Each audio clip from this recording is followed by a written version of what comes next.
Halo guys, welcome back to my channel. Selamat siang, perkenalkan nama saya Maria Magdalena. Saya dari kelas 11 MIA dan saya bersekolah di SMA Katolik Frateran Santo Gabriel Nunukan.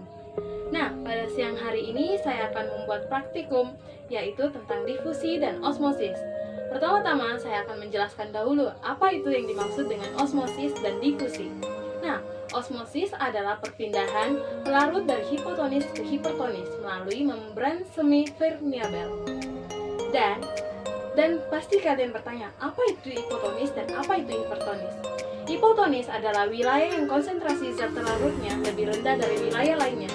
Serta hipertonis adalah wilayah yang konsentrasi zat pelarutnya lebih tinggi daripada wilayah lainnya. Oke teman-teman, pertama sekali saya akan membuat proses osmosis. Alat dan bahan yang saya perlukan yaitu 2 buah gelas, pisau, sendok, garam, kentang, air, dan juga tangan, serta stopwatch. Langkah pertama, saya akan menuang air ini ke dalam 2 buah gelas.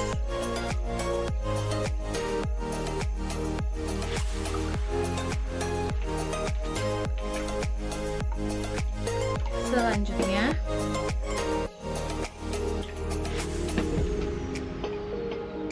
masukkan 2 sudu garam ke salah satu gelas.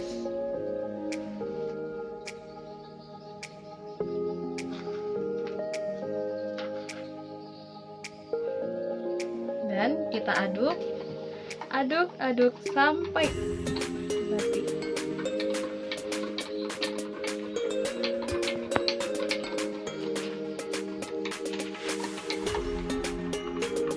Nah, biasanya air yang kita larutkan dengan air garam kelihatan lebih. Selanjutnya kita ambil kentang ini dan kita bersihkan terlebih dahulu.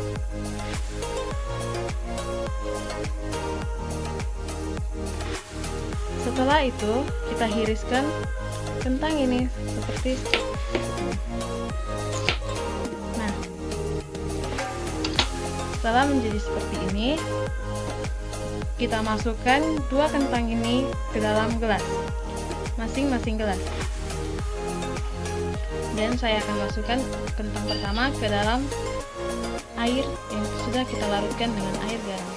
Dan ini adalah air biasa. Selanjutnya kita tunggu selama 20 menit.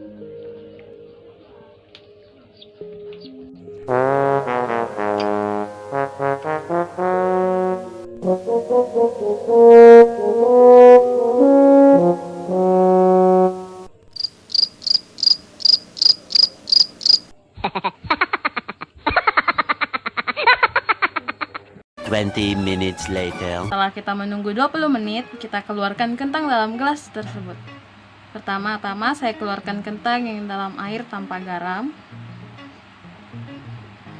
Dan kedua, saya akan keluarkan kentang yang ada pada air garam, larutan air garam. Oke, di sini teman-teman, saya akan melihat apa yang telah terjadi pada kentang yang kita tidak simpan dengan air garam.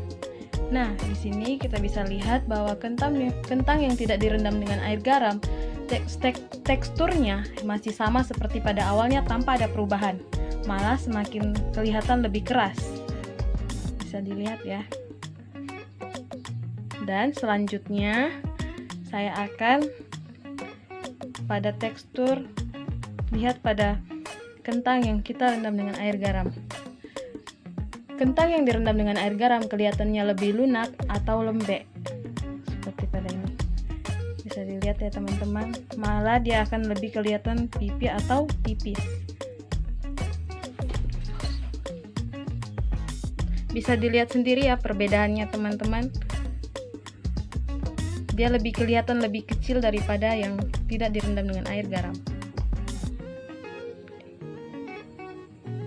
Setelah kita melakukan praktikum tadi, kita dapat mengambil kesimpulan bahwa kentang yang direndam dengan larutan garam bisa melunak karena proses osmosis.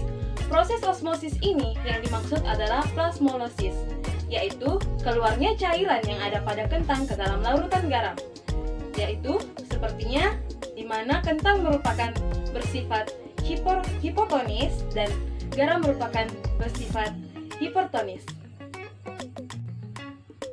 Oke teman-teman, sekian saja proses praktikum osmosis saya dan kita lanjut kepada proses diskusi. Oke teman-teman, selanjutnya saya akan lanjut dengan proses difusi. Sebelumnya saya jelaskan dulu apa itu difusi. Difusi adalah proses bergeraknya molekul dari daerah dengan konsentrasi yang tinggi ke daerah dengan konsentrasi yang lebih rendah yang terjadi secara spontan. Dan zat yang berpindah adalah zat terlarut. Dan alat dan bahan yang saya perlukan adalah teh uncang atau teh celup, air dingin, air panas, dan stopwatch. Langkah-langkahnya, masukkan teh celup ini ke dalam air dingin dan ke dalam air panas. Setelah itu, kita tunggu selama 2 menit. Setelah 2 menit, beginilah penampakannya. Pada air yang dingin, zat terlarutnya yaitu teh masih belum tercampur dengan zat pelarut yaitu air. Sedangkan untuk air panas, zat pelarutnya yaitu teh sudah mulai tercampur dengan zat pelarut yaitu air. Oke teman-teman, kita tunggu lagi selama 10 menit.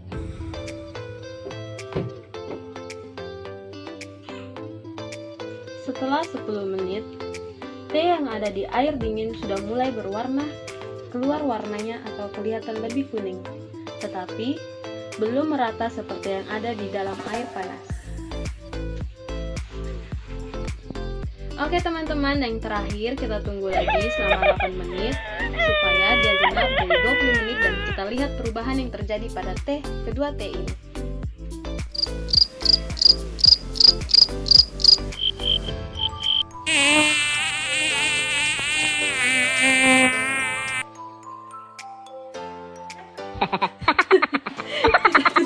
A few moments later.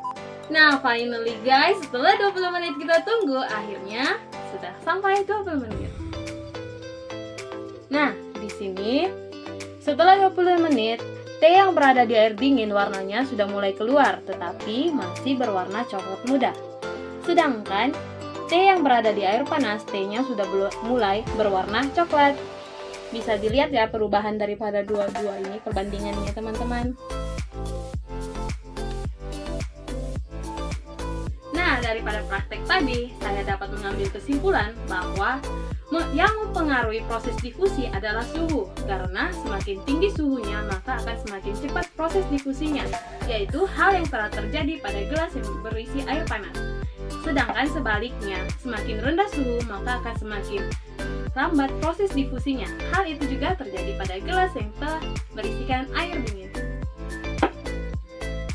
Oke guys, sekian saja praktikum difusi dan osmosis daripada saya.